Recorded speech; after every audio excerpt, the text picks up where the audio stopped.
Boa noite, turma. Tudo bem? Estamos nós aqui de volta para a nossa aulinha de geografia, certo? Aulinha rápida, que ao final nós teremos, como sempre, uma atividadezinha para ser feita. Meus colegas e minhas colegas, hoje nós vamos falar na aula de geografia sobre a produção de alimentos.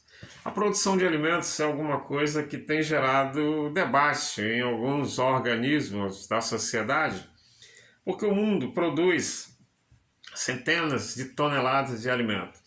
Enquanto isso, muitos povos passam fome, né?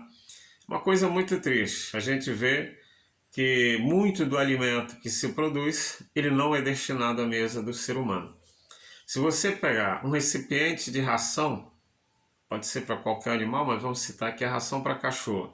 Se você pegar aquele saco da ração para cachorro, se você for ler ali atrás os ingredientes que compõem aquela ração, você vai ver que ele tem muitos produtos que eles não estão rotineiramente na nossa mesa. E em muitos lares eles não estão de jeito nenhum, porque eles não têm acesso àquele tipo de produto, eles não consomem por conta do fator financeiro.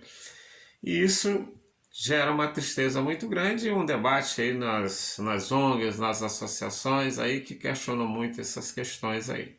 Pois bem, se o mundo todo produz muitos alimentos, cereais, verduras, legumes, frutas e carnes, onde é que é produzido isso aí? De onde é que vem? Esses alimentos ele vem das zonas rurais das cidades.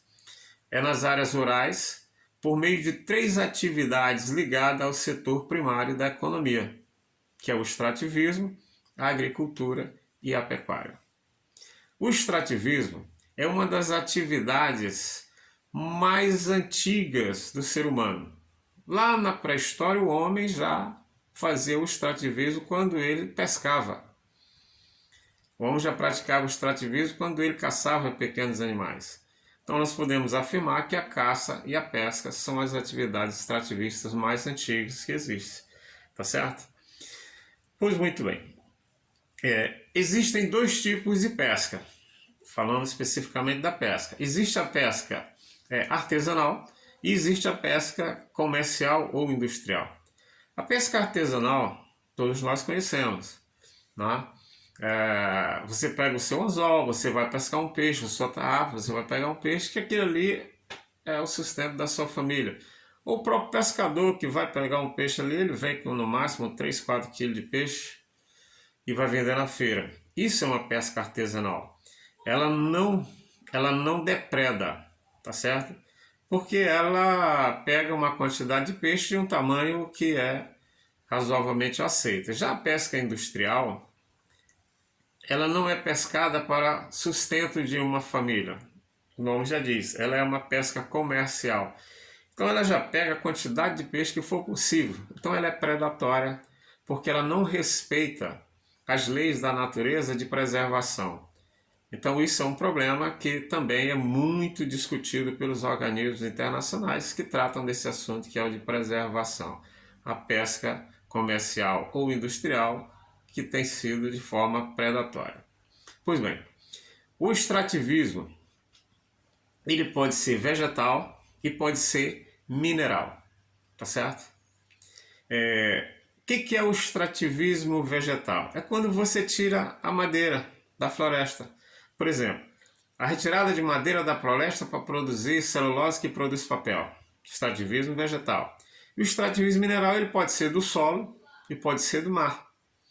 Do solo quando se tira o ferro e do mar quando se tira o sal. Falando em mar, é bom a gente reforçar que quando a gente fala de tipos de pesca, que a gente falou em artesanal e comercial, que a gente fala de extrativismo, lembre-se de uma coisa. O peixe criado em pisciculturas não é extrativismo, tá certo? Extrativismo é aquele que é retirado direto da natureza, que é pescado nos rios ou no mar.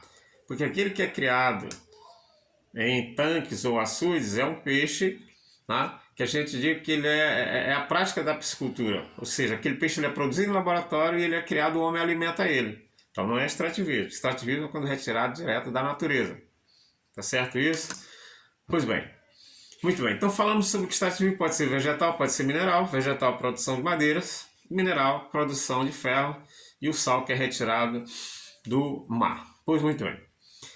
Existem as reservas extrativistas, que é quando o governo ele demarca uma área muito grande para preservar determinadas setores da fauna e setores da flora.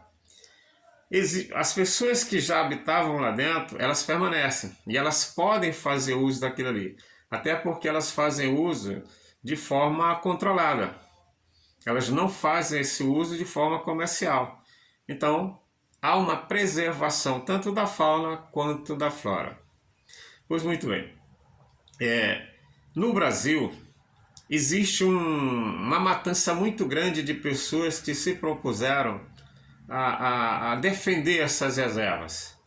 Nós temos o caso do Chico Mendes lá no Acre, que foi assassinado porque defendia uma reserva de seringais.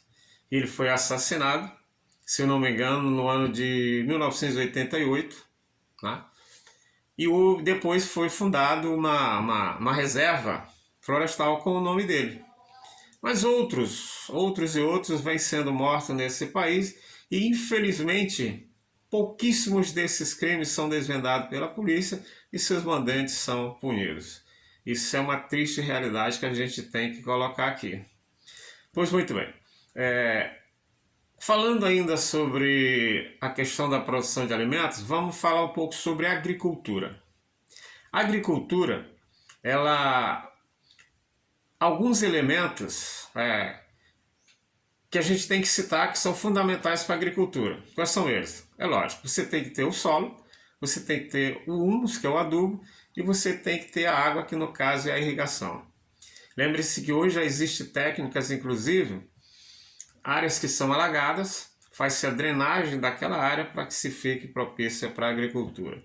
Então, esses três fatores são fundamentais para a prática da agricultura. O solo, onde é feita uma preparação desse solo, principalmente na agricultura comercial, onde existe uma análise de solo, o laboratório diz o que aquele solo precisa, né? E aí o homem vai e aplica aquela correção.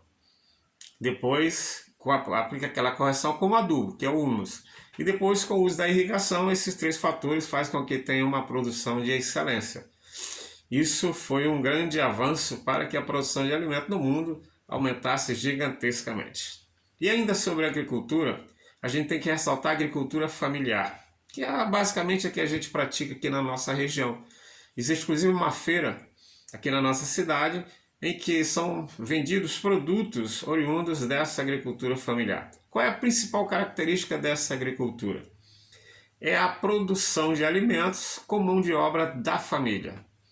Tá? Então é uma forma, né, que os governos encontraram de estimular essa produção de alimentos e deixar o homem do campo preso no campo, evitando assim o êxodo rural, que é o deslocamento do campo para as cidades. Pois muito bem, uma outra característica dessa agricultura familiar é o baixo impacto na natureza. Porque como eles não fazem a área deles é pequena e eles não têm recursos para aplicar técnicas avançadas, eles usam ainda os meios artesanais, inclusive o sistema de adubação, que na maioria das vezes é o sistema orgânico. E dessa forma tem alimentos mais saudáveis e uma produção razoavelmente boa. Tá ok, meus amigos? A gente fica por aqui e até a semana que vem. Estaremos de volta na quarta-feira com as nossas aulinhas. Um abraço para vocês e um bom final de semana. Valeu!